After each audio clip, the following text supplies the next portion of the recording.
Assalamualaikum warahmatullahi wabarakatuh. Senjata tradisional masyarakat Jawa adalah keris. Senjata ini dahulu dipakai untuk berperang dengan cara menikam atau menusuk ke bagian vital lawan. Tapi keberadaan asal-usul keris sebenarnya belum sepenuhnya terbongkar dengan pasti, sebab, sampai sekarang tidak ada sumber tertulis deskriptif mengenai keris dari sebelum abad ke-15. Walaupun istilah keris telah tercantum dalam prasasti dari abad ke-9 Masehi. Mengutip tradisional Weapons of the Indonesian Archipelago, keris merupakan singkatan dari bahasa Jawa, yaitu melungker-melungker kang bisa ngiris yang berarti, benda, berliku-liku bisa mengiris atau membelah.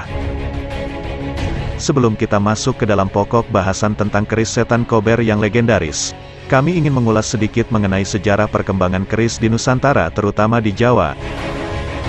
Model asli keris terdapat dalam salah satu panel relief Candi Borobudur, abad ke-9, yang menggambarkan seseorang sedang memegang benda seperti keris. Tetapi belum memiliki derajat kecondongan dan pegangan benda tersebut, hulu, masih menyatu dengan bagian bilah. Pada abad yang sama, prasasti Karangtengah di Temanggung, Jawa Tengah sejak 824 Masehi telah menyebut istilah keris dalam daftar peralatan. Prasasti Poh yang ada sejak 904 Masehi juga telah menggunakan istilah keris sebagai alat dari sesaji yang harus dipersembahkan pada leluhur. Tapi, istilah keris yang telah tercantum dalam beberapa prasasti belum diketahui secara pasti apakah keris tersebut mengacu benda yang dikenal sekarang. Mengutip dari The Journal of the Indian Archipelago and Eastern Asia, terdapat senjata tajam dengan bentuk yang diduga menjadi sumber inspirasi dalam pembuatan keris ditemukan pada peninggalan-peninggalan dari kebudayaan Dongson dan Tiongkok Selatan. Dugaan pengaruh kebudayaan Tiongkok kuno ini dalam pembuatan senjata tradisional sebagai asal mula benda yang disebut keris, dimungkinkan benar melalui kebudayaan Dongson, Vietnam. Kebudayaan ini merupakan jembatan masuknya pengaruh kebudayaan Tiongkok ke Nusantara. Pengaruh kebudayaan ini terlihat dari sejumlah keris masa kini untuk keperluan sesajian yang memiliki pegangan berbentuk manusia tidak distilir, seperti keris modern sama dengan belati asal Dongson karena menyatu dengan bilahnya. Pada abad ke-15, terdapat salah satu relief di Candi Sukuh yang merupakan tempat pemujaan para leluhur dari masa akhir kerajaan Majapahit menunjukkan seorang empu sedang membuat keris. Pada sebelah kiri relief, terdapat gambar Bima sebagai personifikasi empu sedang menempa besi, Ganesha di bagian tengah, dan Arjuna sedang memompa tabung peniup udara untuk tungku pembakaran. Dinding di belakang empu menampilkan berbagai benda logam hasil tempaan, salah satunya adalah keris. Lalu, pada 1416 berdasarkan catatan Mahuan, terdapat salah seorang anggota ekspedisi yang menyebutkan bahwa orang Majapahit selalu menggunakan pulatu. Alat itu diselipkan diikat pinggang oleh orang-orang Majapahit. Alat ini hampir mirip dengan belati dan karena keris merupakan senjata peperangan kala itu seperti belati maka pulatu merepresentasikan sebuah keris. Kemudian, dalam naskah Sunda yang telah ada sejak 1518 Masehi, menyebutkan pula bahwa keris adalah senjata Prabu, Raja atau Ksatria. Selain dari sumber asal Indonesia yang menunjukkan eksistensi keris ketika itu, para penjelajah asing pun menunjukkan keberadaan senjata tradisional ini. Penjelajah Portugis, Tome Pires sejak abad ke-16 sudah menyinggung kebiasaan penggunaan keris oleh orang Jawa, khususnya laki-laki. Penemuan keris Pires sama seperti yang dijelaskan dalam catatan Mahuan 1 abad sebelumnya. Selain itu, sebaran berita Prancis dan Portugis sejak abad ke-17 telah menunjukkan penggunaan keris yang sudah meluas ke seluruh daerah Nusantara. Mulai dari sinilah, keris semakin terkenal dan memunculkan dirinya dalam UNESCO pada 2005. Walaupun demikian, tidak diketahui apakah keris itu mengacu pada benda seperti yang kita kenal sekarang.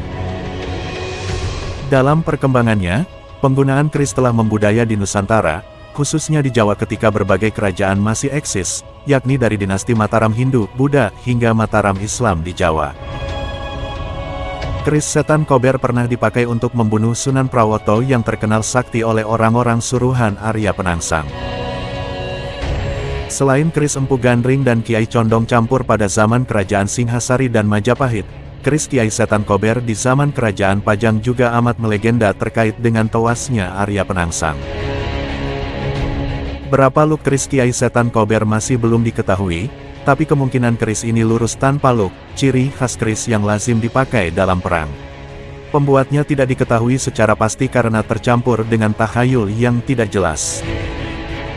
Pemegang keris ini adalah adipati dari Kadipaten Jipang Panolang yang juga sangat legendaris, Arya Penangsang. Keris ini konon, bila dicabut dari warangkanya akan menimbulkan sugesti yang hebat bagi orang-orang di sekitarnya. Sugesti yang berbentuk angin ribut seperti setan-setan yang berkejaran. Arya Penangsang sendiri dikenal memiliki ilmu kebal.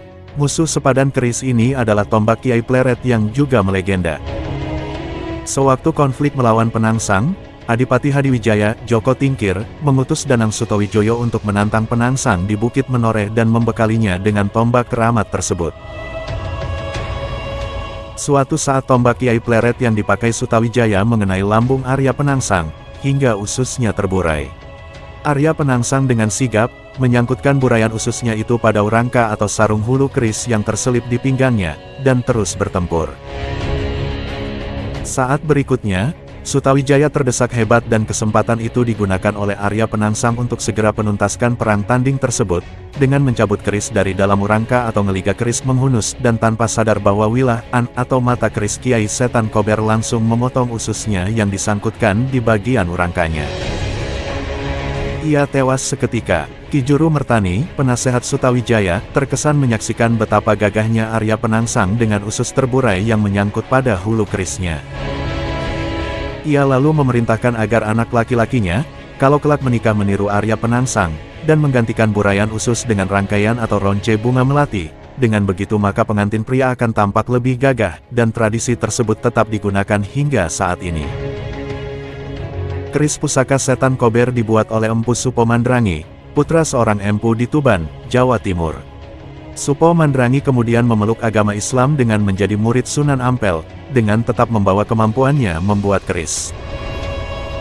Banyak keris pusaka dibuat oleh Empu Supo, diantaranya adalah keris pusaka Setan Kober, selain karya monumentalnya, Kanjeng Kiai Sengkelat dan Kanjeng Kiai Nogososro.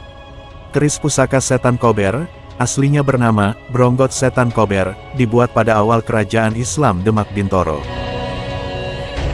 Dan keris tersebut kemudian dimiliki oleh Jafar Sodik atau Sunan Kudus yang kemudian diberikan pada murid kesayangannya Arya Penangsang, Adipati Jipang Panolan.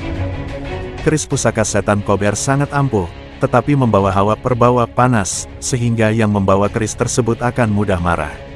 Sifat pemarah Arya Penangsang pun sebenarnya terbawa oleh hawa perbawa pusakanya itu. Sampai sekarang keberadaan keris ini tak diketahui, seperti halnya keris Empu Gandring yang misterius. Padahal keris-keris maupun pusaka-pusaka legendaris pada masa kuno diwarisi oleh Keraton Surakarta maupun Keraton Yogyakarta, tetapi untuk keris Setan Kober ini tidak pernah diceritakan setelah kematian Arya Penangsang. Demikian juga, dapur, atau model keris Setan Kober juga tidak ditiru oleh para empu keris. Ada kepercayaan bahwa keris yang telah dipakai untuk membunuh orang-orang penting pada masa lalu sengaja dimusnahkan, karena kalau tidak akan membawa sial dan dianggap telah haus darah. Namun, Mimin sempat bertemu dengan seorang yang memiliki spiritualis yang mumpuni, sebuta saja namanya Mbah Yanto. Mbah Yanto mengaku mengetahui keberadaan keris Setan Kober yang sangat fenomenal itu. Menurutnya, keris tersebut kini berada di pemakaman Raja-Raja Imogiri, Yogyakarta. Keris Setan Kober tidak kasat mata tetapi tersimpan secara gaib. Ketika Mimin menanyakan kenapa Mbah Yanto begitu yakin akan keberadaan keris Setan Kober di sana, Mbah Yanto lalu menceritakan kisah di mana suatu ketika, dirinya sempat dipanggil oleh Kiai Sepuh di daerah Salatiga untuk menyarungi kembali keris Setan Kober yang telah membuat geger dunia spiritual. Mbah Yanto kembali menuturkan, warangka keris Setan Kober telah berhasil ditarik oleh salah satu keturunan Mataram. Dan sekarang keris tersebut tanpa warangka dan sangat berbahaya jika dibiarkan.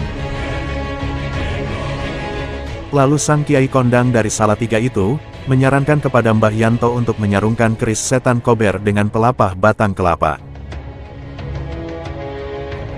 Pada malam yang telah ditentukan, Mbah Yanto berangkat ke Imogiri seorang diri dengan membawa segala keperluan.